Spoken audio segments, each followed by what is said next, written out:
Greetings and welcome to EHA Unplugged, the official podcast channel of the European Hematology Association, EHA. So I would like to welcome Professor Lars Bullinger from Charité University Medicine in Berlin.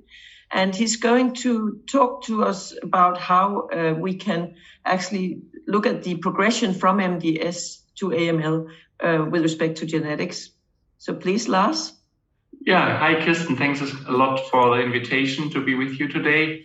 And I'm happy to give you, let's say, my view of things. I mean, as many or I think almost all of you are aware, recently there have been some changes. We now have the new WHO classification. Now we have a new category or the clonal hematopoiesis of indeterminate potential made it into the WHO. It's called myeloid precursor lesions, that cohort. And then we also already distinguish we take into account the clonal evolution when CHIP develops towards MDS. We have also the category of CCAS, clonal cytopenia of undetermined significance. And then if we look at myelodysplasia, it's now called myelodysplastic neoplasms, even though we still stick to the same abbreviation MDS, myelodysplastic syndromes, as in the past. But here, the novelty is now that we have more genetically defined subgroups, and in my opinion, also the classification became a little bit more easy, straightforward. Yeah. And then with regard to AML, there's also more genetically defined cohorts, and there the problem or what makes our life a little harder is that we now have the WHO and the international consensus classification. Perhaps we can also talk about that. I think maybe we should talk about that later, because I really think that is a challenge for many clinicians at the moment, right? So, yeah.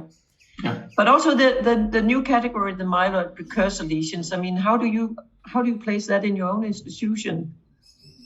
Do you see these patients, or is it? Yeah. So, I mean, of course, as more and more sequencing is done, right? I mean, they are then also detected by chance. Very often they are also detected if, for example, patients are screened for other cancers. The question is, what do we do with that? Whom should we consider for watch and waiting?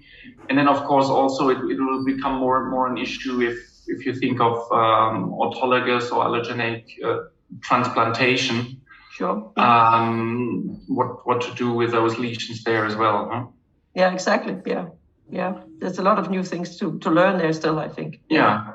So, I mean, I think what is known so far is that the older we get, we acquire like every 10 years, 1 to 2 new mutations in our hematopoietic stem cell compartment. And I think then if one of them takes or provides that proliferative advantage, and we accumulate them. Another thing I think we have to learn more about and to consider is then, of course, also if, for example, you have clonal hematopoiesis with the T53 mutant subclone and you are diagnosed with breast cancer, for example, do we have to also take more sophisticated care of these patients? Exactly. Yeah, maybe we need to choose another different kind of treatment, right? Sometimes. Yeah, so I think there's a lot of things to learn there, and also sometimes it's an advantage to have clonal hematopoiesis, as I understand it, right? So this I think was shown in your institution also. So yes, in transplantation, right, in donors. So, yes. So nice work published by Frederick Damm's group. Yeah. Exactly. But the interesting thing here, there was some slight increase in let's say, transplant-related leukemia or leukemia from the donor-derived leukemia. It was slightly elevated, but on the other hand, the risk of relapse was lower because of this more inflammatory phenotype, and I think this favors GVHD, and therefore the leukemic clone might be controlled better. So exactly. Definitely double-edged sword, or advantages and disadvantages. But the question is, what do we do then with CCAS, right? I think that's a very interesting group of patients, because those we do get referred all the time, right? Because they have cytopenia. So how would you handle that in your institution? So usually we monitor them closely. watch and wait, and but also depending, of course, also how I mean, you always have to take into account how the patient feels about the disease. I mean, for many of them, there is something wrong, right? And they have a problem with waiting and just watching it, whereas others, don't want a treatment anyway. It's a difficult. So and also I think, it's sometimes a problem we really don't have anything to offer them. So do you think this is a new area for clinical trials? Maybe if we can. Definitely, I think we have to collect more data and do prospective trials. Completely agree. And of course, also monitor the disease perhaps more broadly with novel innovative technologies to capture the clonal evolution, and perhaps we can identify new markers that let us distinct the ones that are really at risk for moving forward versus the ones that are stable. Yeah, because one thing I also think now when we talk about clonal hematopoiesis, at least for most cases, we don't think about the additional structural variations so far, or the mosaic chromosomal aberration. So I guess maybe when we have the whole puzzle, maybe we can identify some patients that are more at risk. If you think how fast these technological developments are moving forward, I mean, now with novel or fourth generation sequencing technologies, I mean, there's benchtop sequencers that even allow you to do a genome overnight to capture the structural variations, such as specific biosciences or nanopore. And also those technologies get better and better with regard to the single nucleotide variations, so that we also can comprehensively capture them and do not only have to rely on panels anymore, because here we also see how things are moving forward. I mean, if you think of the ESMO guidelines, there were already many mutations described, but on the other hand, if you look in current reviews, of course, there's many more MDS-related mutations that have been reported so far. They tend to cluster, of course, into the gene categories that are linked to clonal hematopoiesis, the epigenetic regulators, the spliceosome genes, cohesin complex. But then, of course, we also have these mutations in transcription factors that predispose to MDS, which you already can have as a child, right? Yeah, exactly. Yeah, that category is also growing quite significantly these years because of the whole genome sequencing and these studies. And I think one important or interesting thing there is that you see it also. I mean, that you discover it in elderly patients. Yeah, this was the most amazing thing for me. For example, if you think of DDX41, right? I mean, that can take 50, 60 years until you then, or to acquire that additional hits to then transform you into an MDS or an AML. Yeah. And I think it's interesting what it will do to families that we find these things, at the late time. It's that's true. I mean, that's definitely a good thing to point. I mean, if you think how short really we are of geneticists who can do the counseling, and I think this is an area where I think hematologists, oncologists really should be trained on. Yeah, I think that's a very good idea. To do that ourselves in the future. Yeah, that's a good idea. We'll make a course. Yeah, definitely. Especially as if you now look at the WHO classification, and those mutations really also make it into the classification, right? There we now have the new category with SF3B1 mutations and low blasts, and also the important category, in my opinion, with biallelic P53 inactivation. Yeah. But I think the nice thing about this, I mean, this scheme you have here is that it actually, it makes it more clinically relevant and a little bit more simple than we were used to, I think, when we had MDS classifications. And I think it's really nice that there is now this consideration of what is clinically relevant, because otherwise for clinicians this has been a nightmare actually sometimes with MDS. I fully agree. And before I became a hematologist, it was always hard to understand MDS, right? As a medical student. Sure. Yeah, definitely. Also, I think the categories are more straightforward. Of course, there is still this discussion And this is perhaps what we will talk about at the end. So when is it still an MDS, and when is it progressing really into an AML, and when should the treatment be directed? change? Yeah. And I think classifications are nice, but of course patients are different, right? So I think yes, and on the other hand, this is how the biology is. It's really a continuum, right? And while some diseases might still already behave like an AML with 11% blasts, others with 18 perhaps are much more stable, and you're still on the slope. And actually, GDX41, you can have 30% blast and still behave like an MDS. Yes. So I think it's definitely that the blast count can guide you or help you, but it's not, I think, definitely answering the question, or won't give you a definite answer. So I think we have to better understand the biology and the molecular aberrations. And what very often you see, if you look at the disease, that then perhaps you already see mutations that are clearly linked to leukemia, such as NPM1 mutations. And my understanding is then you still have the bulk is the MDS clone, but one of them already transformed. And then you have already an AML subclone within your MDS. But then for me, that definitely would be an indication to treat the patient, such as, the NPM1 is one example that very frequently also can arise on let's say, clonal hematopoiesis or CCAS or MDS, very often driven by these epigenetic drivers. I think this is a very important list you have here, actually, because I don't consider, except for DNMT3A, I don't consider any of these genes associated with MDS. It's for me, this is really AML. Those are the drivers in AML. So this is really important to keep in mind. So if we now talk about AML, this is where I'm then again much more comfortable. As you know that I'm coming more from the other side. There we also had some changes, but what I like here also in the new WHO classification, and the same is true for the ICC, that on one hand, we increase the new knowledge we have from these sequencing studies, from the better understanding of the molecular biology of the disease. So there is also more genetically defined AML subgroups.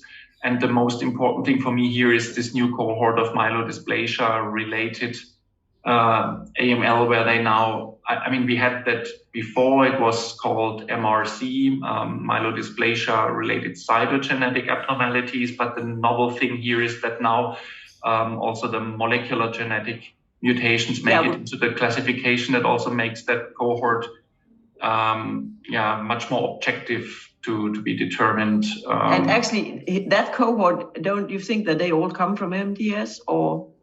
Yes, definitely. I think they all come from MDS. Also the ones where no MDS was reported in the past, because if the patients are having this indolent disease for several, how many patients don't? Same thing for CML, right? Yeah, it depends on when you meet them.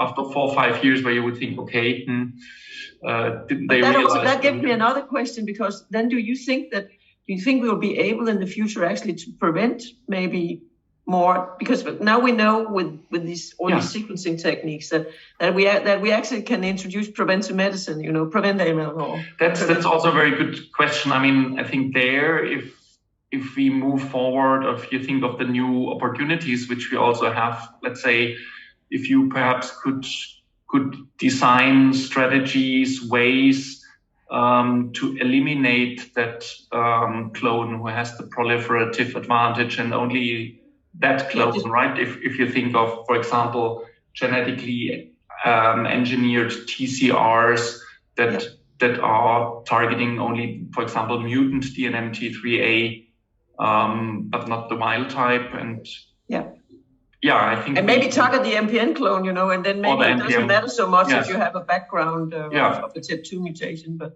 there, for example, I think this was work published by Scott Armstrong in his mouse model. If he starts the menin inhibitor early, he could eliminate that clone. But Pharmacologically, I think it nevertheless will be difficult, but I think all these immunological treatment approaches that are now appearing also with the new genetic engineering possibilities might allow us to do that. That's very interesting, I think, the immunological part. Maybe we'll be able to vaccinate or something like that. Vaccination is another good opportunity. Yeah, definitely. But I think we need the immune system and learn more how it functions to take care of it. But then, of course, if you think of clonal hematopoiesis also in a stage earlier, it also could make then the cardiologist unemployed one day, right? Yeah, that would be fantastic. Cardiovascular risk. So it will have many benefits. Yeah, and I think then the only difference here, or the problem we are now facing for AML, is that we now have two classifications, right? We also have the international consensus classification. With regards, it's this hierarchical model. So you first look at the AML defining genetic abnormalities. I think that the overlap is almost 100%.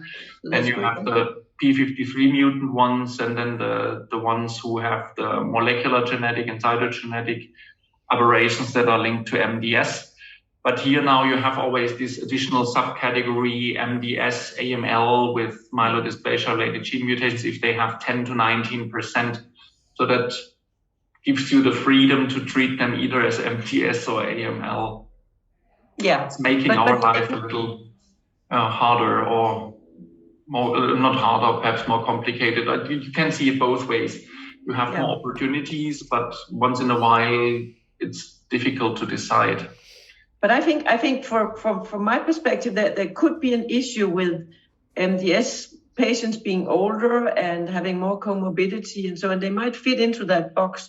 But I think it's so important that you look at, I mean, they might have the right mutation, but they can't tolerate the treatment, right? The AML treatment is probably often more aggressive, right?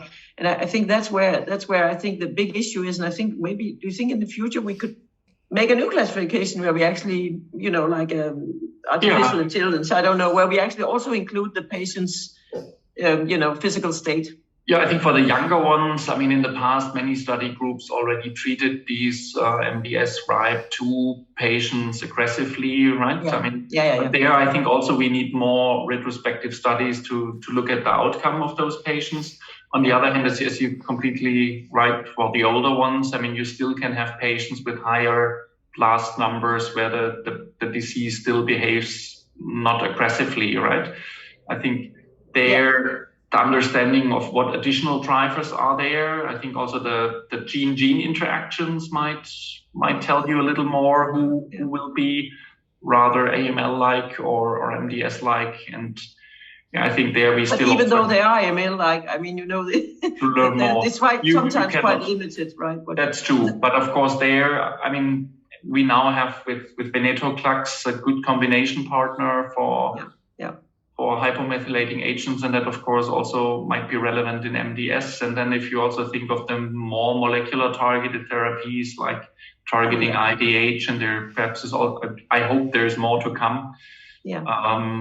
But then I think it's very important that MDS and AML doctors collaborate more, because I think in many institutions it has been different doctors treating one thing and the other. Yes. I think really need to have like a discussion about this group. Yeah, especially as those diseases are so tightly linked. Yeah, they definitely should collaborate and work together. I fully agree. One thing I think, so these new classifications, are they more helpful than for us in deciding who we're going to transplant, do you think? Or because I think that's always for MDS, obviously that's so important because it's the only cure. Yes. So I think they can guide treatment decisions. But there also, of course, the question then always will be, first try to get rid of the clone, or you move directly to transplant, right? I mean, that's a whole, I mean, that's a whole. If you think of ASH, the study that was presented also by the colleagues from Dresden, also even for AML, that is now open for discussion. I think we have to, perhaps it can help to define the ones that are chemo resistant from the ones that are chemosensitive. The chemosensitive ones, if you think that they are AML, MDS-like, I would also, if they are termed MDS, rather try to get rid of the clone and then go into transplant. For the other ones, I think we need new strategies, especially if you think, for example, of the P53 mutant ones. Oh yeah. I think that will always be our headache, right? I mean, what to do with that? For some more years, but then hopefully with a new, hopefully we will find out. Immunological approaches, new antibody-based treatment targets, like CD47, perhaps that can help a little bit. Yeah. The immune system is what we have to rely on there, I think. Yeah. Good. It was very nice to talk to you, Lars, and thank you very much for your time.